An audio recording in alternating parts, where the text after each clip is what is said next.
Olá, gente! Vamos a mais um vídeo, né, do capítulo do livro Cérebro da Criança.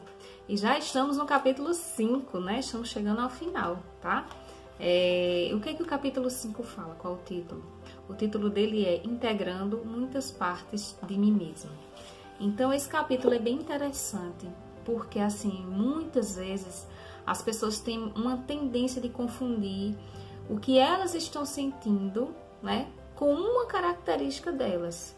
Como exemplo, né, dizer, eu sou uma pessoa solitária ou sou uma pessoa triste, quando na realidade você tem momentos de tristeza, né? Você tem momentos que você se sente só, tá?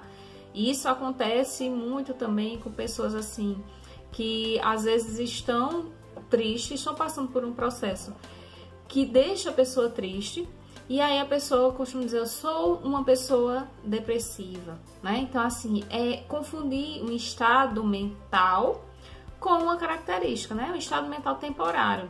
Então, é muito importante perceber que a emoção, ela faz parte da pessoa, mas ela não é a pessoa, né?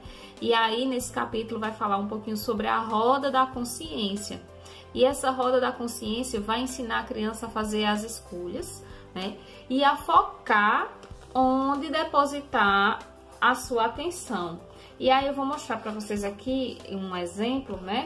Dessa roda da consciência, ó. Que nessa roda, o que é que acontece?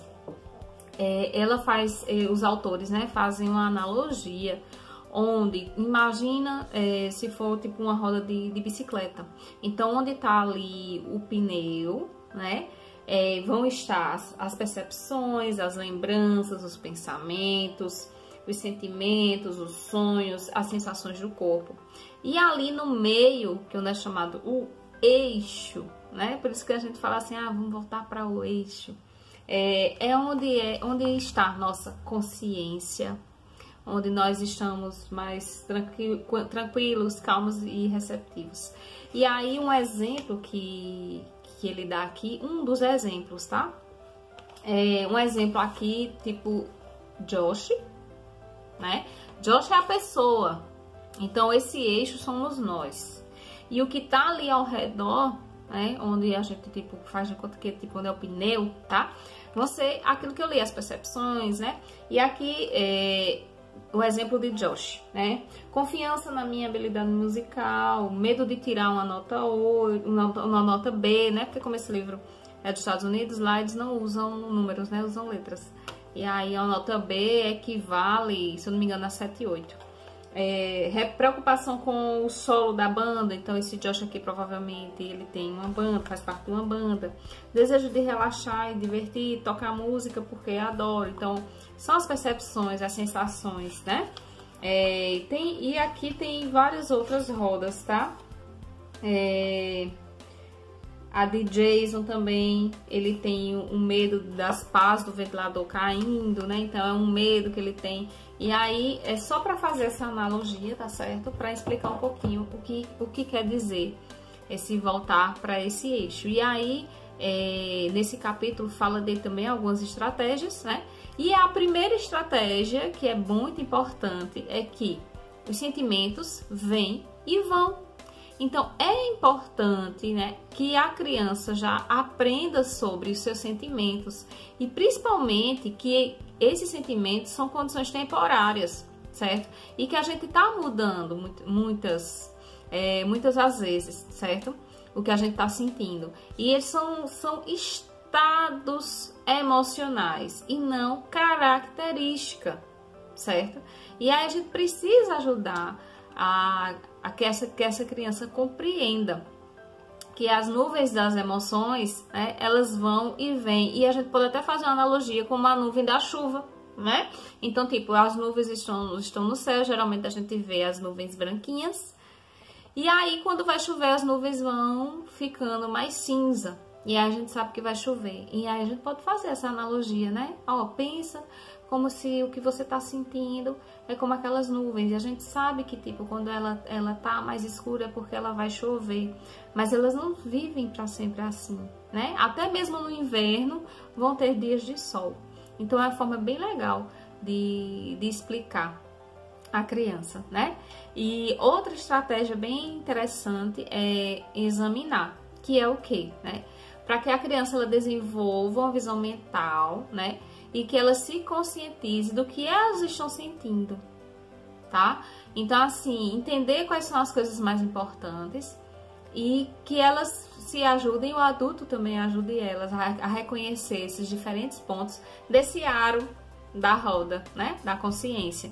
Então, lembrar que o eixo é a pessoa, né? É a criança. E o aro é aquilo tudo que ela está sentindo, certo? Então, assim, ela não é aquilo que ela sente. Aquilo que ela sente faz parte dela. Isso vale pra gente adulto também, viu? Então, assim, quando a criança ela se torna consciente dessas imagens na sua mente, ela pode usar essa visão mental para assumir o controle das imagens que estão aparecendo, né, na sua mente e diminuir, né, essa intensidade, certo? Outra estratégia, né? Esse capítulo traz 3 estratégias, que é o que? Voltar ao eixo, que é quando as crianças elas vão fixar no conjunto de pontos da sua roda da consciência, né? E sabe que não precisa ser vítima desses pensamentos, desses sentimentos, dessas sensações, né? E dessas imagens que estão dentro de si. E aí ela vai decidir como ela vai pensar e vai sentir essas experiências. E isso aí, né? Vai se conseguir através das ferramentas e dessas estratégias que eu já venho trazendo, né? Desde o capítulo 1, que a gente sempre vai estar falando sobre as estratégias. E aí, quando a gente ajuda essa criança a retornarem ao eixo das suas rodas, né? A gente está auxiliando a que elas se tornem pessoas mais focadas e centradas para permanecer consciente, né? Dos pontos dos aros que vai estar afetando as emoções delas e seus estados mentais.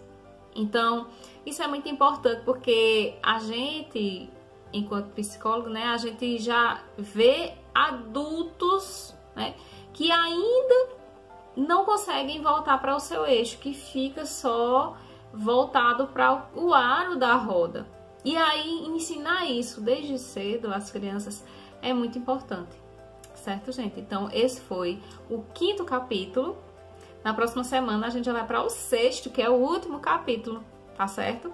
E aí, a gente se vê na próxima semana, tá bom? Então, muito obrigada por estar aqui. Se você assistiu esse vídeo, dá um like aí, se inscreve, ativa as notificações, porque toda semana vai ter um vídeo novo, tá bom? Até lá!